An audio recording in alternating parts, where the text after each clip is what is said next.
Rambler 6. Happiness not local. Horace. Active in indolence, abroad we roam, in quest of happiness which dwells at home. With vain pursuits fatigued, at length you'll find no place excludes it from an equal mind. That man should never suffer his happiness to depend upon external circumstances is one of the precepts of the Stoical philosophy, a precept indeed which that lofty sect has extended beyond the condition of human life, and in which some of them seems to have comprised an utter exclusion of all corporal pain and pleasure from the regard or attention of a wise man. Such sapientia insaniens, as Horace calls the doctrine of another sect, such extravagance of philosophy, can want neither authority nor argument for its confutation. It is overthrown by the experience of every hour, and the powers of nature rise up against it. But we may very properly inquire how near to this exalted state it is in our power to approach, how far we can exempt ourselves from outward influences, and secure to our minds a state of tranquillity. For though the boast of absolute independence is ridiculous and vain, yet a mean flexibility to every impulse,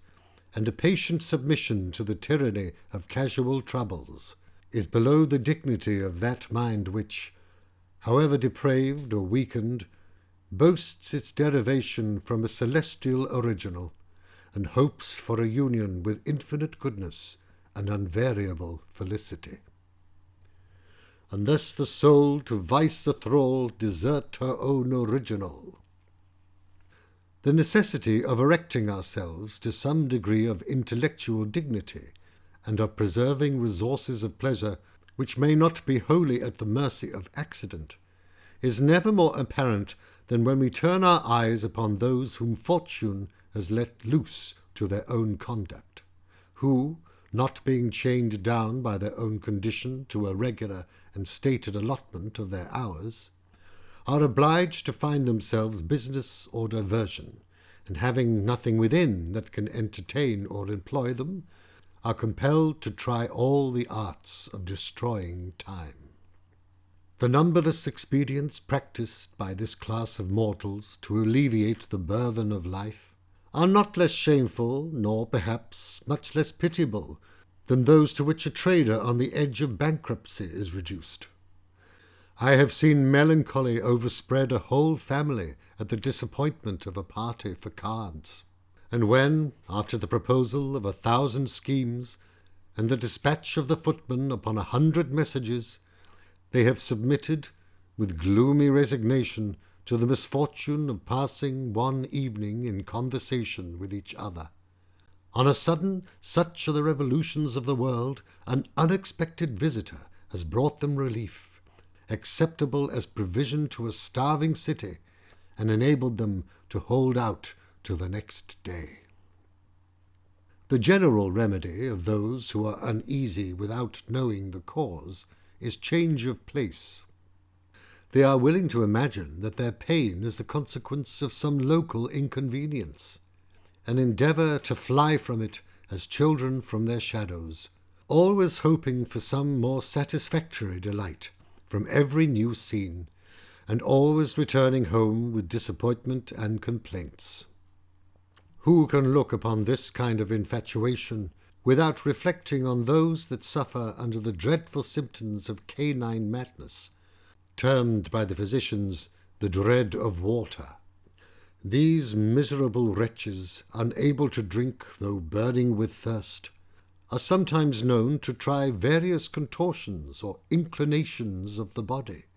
flattering themselves that they can swallow in one posture that liquor which they find in another to repel their lips. Yet such folly is not peculiar to the thoughtless or the ignorant, but sometimes seizes those minds which seem most exempted from it by the variety of attainments, quickness of penetration, or severity of judgment. And indeed, the pride of wit and knowledge is often mortified by finding they confer no security against the common errors, which mislead the weakest and meanest of mankind. These reflections arose in my mind upon the remembrance of a passage in Cowley's preface to his poems, where, however exalted by genius and enlarged by study, he informs us of a scheme of happiness to which the imagination of a girl upon the loss of her first lover could scarcely have given way, had he been hindered only by his reason. "My desire," says he, "has been for some years past, though the execution has been accidentally diverted,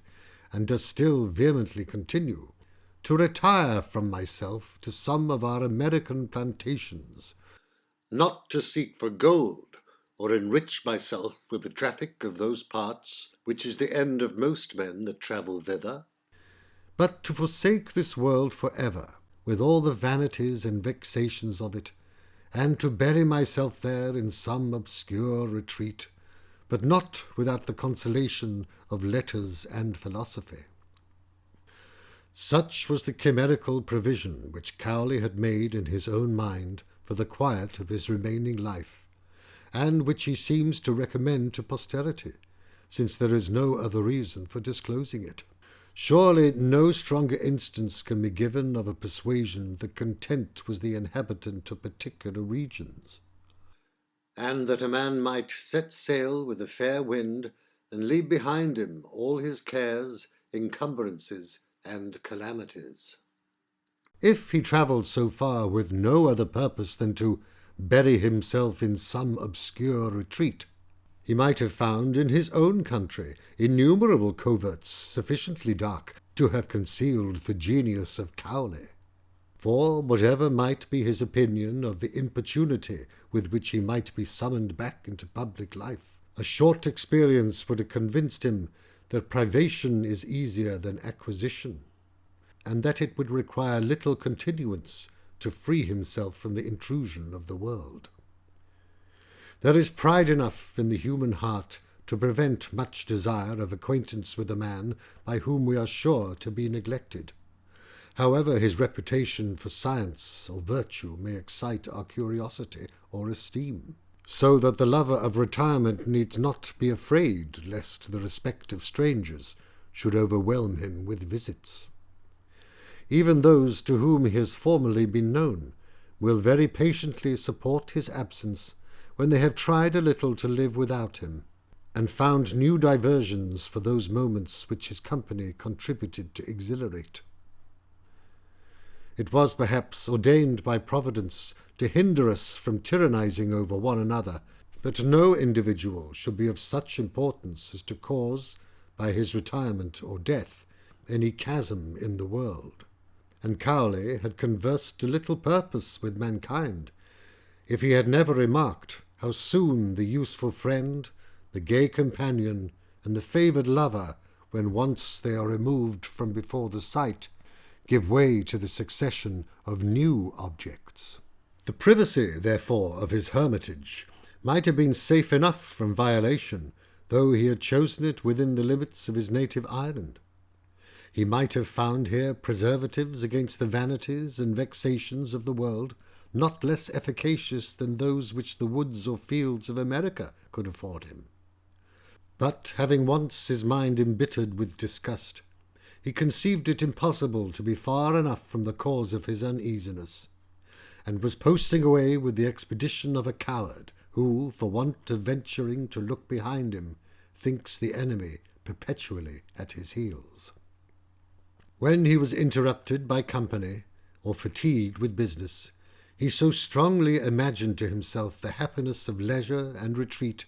that he determined to enjoy them for the future without interruption, and to exclude for ever all that could deprive him of his darling satisfactions. He forgot, in the vehemence of desire, that solitude and quiet owe their pleasures to those miseries which he was so studious to obviate. For such are the vicissitudes of the world, through all its parts, that day and night, labour and rest, hurry and retirement, endear each other. Such are the changes that keep the mind in action, We desire, we pursue, we obtain, we are satiated. We desire something else, and begin a new pursuit. If he had proceeded in his project, and fixed his habitation in the most delightful part of the new world, it may be doubted whether his distance from the vanities of life would have enabled him to keep away the vexations. It is common for a man who feels pain to fancy that he could bear it better in any other part. Cowley, having known the troubles and perplexities of a particular condition, readily persuaded himself that nothing worse was to be found, and that every alteration would bring some improvement. He never suspected that the cause of his unhappiness was within, that his own passions were not sufficiently regulated, and that he was harassed by his own impatience, which could never be without something to awaken it, would accompany him over the sea and find its way to his American Elysium. He would, upon the trial, have been soon convinced that the fountain of content must spring up in the mind, and that he who has so little knowledge of human nature as to seek happiness by changing anything but his own dispositions, will waste his life in fruitless efforts, and multiply the griefs which he purposes to remove.